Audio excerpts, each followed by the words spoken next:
بقرہ کی آیت 124 سے حضرت ابراہیم علیہ السلام کا ذکر شروع ہو رہا ہے۔ آگے جا کر اللہ تعالیٰ فرماتے ہیں، وہ وقت یاد کرو جب ہم نے خانہ کعبہ کو امن کی جگہ اور لوگوں کے جمع ہونے کی جگہ مقرر کیا، اور ہم نے ابراہیم علیہ السلام اور اسماعیل علیہ السلام کو یہ تاکید کی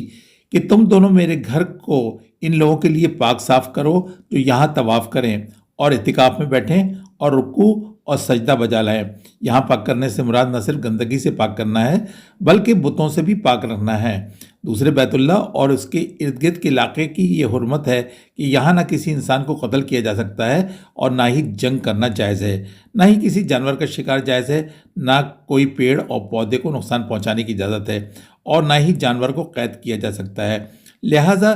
یہ انسانوں کے علاوہ حیوانات اور نباتات کے لیے بھی امن کی جگہ ہے، اور جس پتھر پر کھڑے ہو کر ابراہیم علیہ السلام نے بیت اللہ تعمیر کیا وہ مقام ابراہیم کہلاتا ہے۔